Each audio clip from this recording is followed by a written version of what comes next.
This is how I would learn to run an agency or an SMMA from scratch if I could start over. Now, this isn't a sales video, but in order to tell you what I would change, I first need to tell you what I even did. Now, back in August of 2019, I started working with a local real estate team where I was actually working as a full-time job for them. So I was bringing their leads in with Facebook ads, I was calling their leads and then booking appointments for them directly. I personally would not change anything about this. I think it's important that you have the experience of what your clients are experiencing on their end so you can understand what their pain points are, what their hurdles are, as well as how to make them successful. If you haven't worked and actually, converted leads, your clients' leads, then how are you supposed to teach them how to convert their own leads if lead generation is your thing? Now, from there, what I did is I started a marketing agency with these realtors that I was working with. That is something that I definitely would have changed, and I would have started my own marketing agency on the side instead of working with them. Basically, it wasn't too hot of an offer, so to say. I got myself into something I shouldn't have. It ended up being a mess, to be honest, so that burned quite a bit of time, but the experience was invaluable, so I'm grateful that I did it, but if I were to go back, I wouldn't do that. I would just totally do it completely on my own. What's really important is if you're going to be partnering with somebody, you need to make sure ahead of time that, for one, their values are in line with yours, but for two, that they're going to do what they say they're going to do, and that you do what you say you're going to do, and that, both parties are actually equally involved in, or at least getting paid or getting equity in proportion to what it is that your involvement is in the business. So a change I would make there would be either ask for more equity and more profit, or go off and start this thing on my own. Now, when I did end up going off and starting my company on my own, this was right at the beginning of COVID in March 2020. I actually wasn't even in the agency space. I was just trying to sell something online. I had no idea what I was doing. I wasn't prepared to start an agency or anything. I didn't know that this partnership was even going to end in the first place.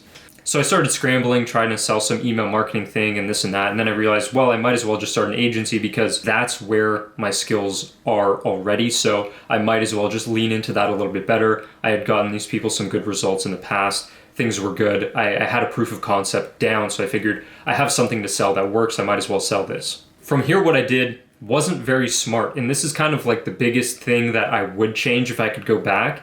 And what it was in April of 2020, so a month after incorporating my business, what I found was that I had pretty bad sales anxiety. So I wanted to not take my sales calls. So I wanted to, have somebody take my meetings for me and close the deals off the bat and outsource that completely without learning to do it myself.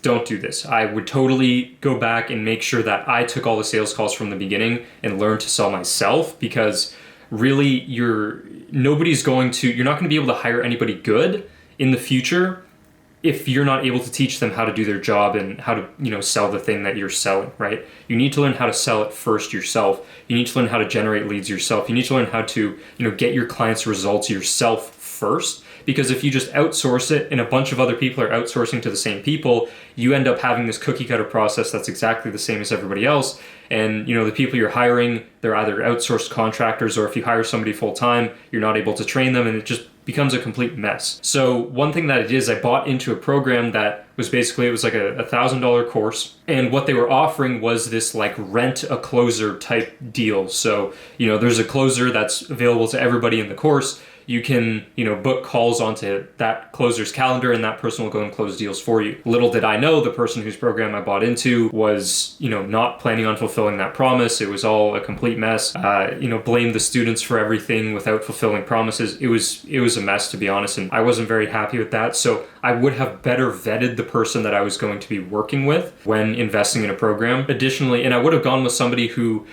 I had at least watched for a while. I only watched a couple of his YouTube videos, and then I went, sure, let's go for it, let's do it. And, instead of looking, diving deep into what it was that this person was about, and, they seemed legitimate, but what I didn't learn is that if you're buying something right before a program ends, don't do that. Don't buy into something right before a program is going to get shut down if they have this like final sale thing, because they're planning on discontinuing the services that they're providing in there. Same thing goes with bigger course programs like group coaching and this kind of thing. Same thing applies. That happened to me later as well. So two things I would change in terms of the investments I made in terms of courses and this kind of thing. The second one, I didn't know it was going to close down, but the first one I did. I wouldn't buy into a course or coaching program that you know is going to close down soon and that they're going to stop selling it. Unless it's just a course and the information's there, either the information's going to be old or they're not going to deliver on what you're going there for, such as group coaching calls eventually, or both. So I would change who and what I invested in,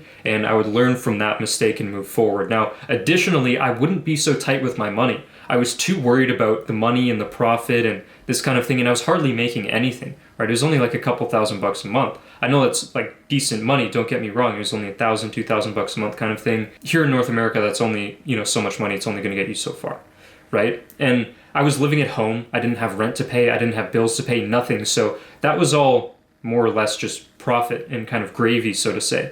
So I was too stressed about how much money I was making and these metrics, the stats, right?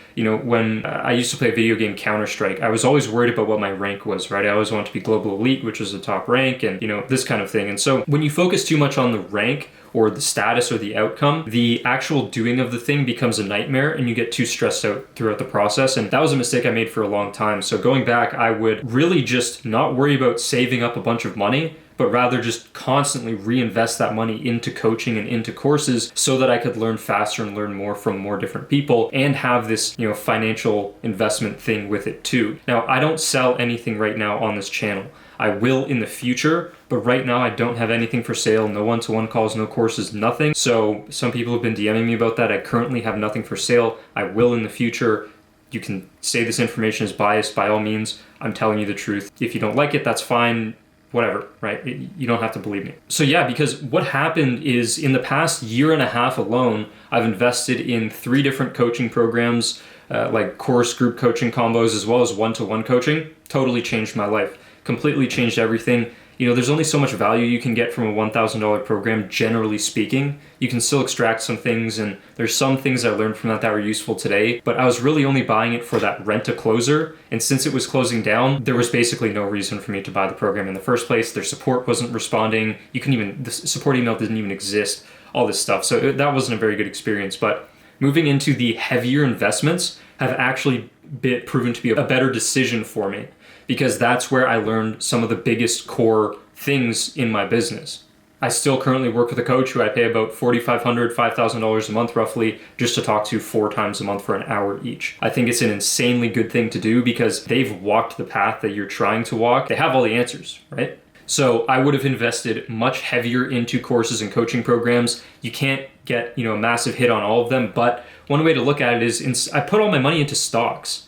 Right? So that's another mistake, is I put all my money into the stock market, and when what I should have been doing was putting my money into coaching programs, because if you buy a $4,000 coaching program and you close, 2 clients for $4,000, you broke even, and then you get all the information and coaching in that program for free. But then it's teach a man to fish, right? With the skills that you learn from that, you can go and make more and more and more money. So your return on investment within, say, 3 months, 4 months, 5 months can be like 5, 10, 15 times. Whereas if you put that same money in the stock market, you'll make 8% over a year. The amount of time it takes to make the money back, and way more when you're investing into coaching or courses or this kind of thing, when you're dedicated and you're held accountable and this kind of thing, and you're actually serious about doing the thing, the returns are so insanely different. It just makes no sense to be in the stock market, period, if you're an entrepreneur starting out. So I've totally stopped investing in the stock market. I'll put some stuff in the stock market, when it comes to like tax season and this kind of thing, but I don't really invest in the stock market anymore. I just pay for coaching.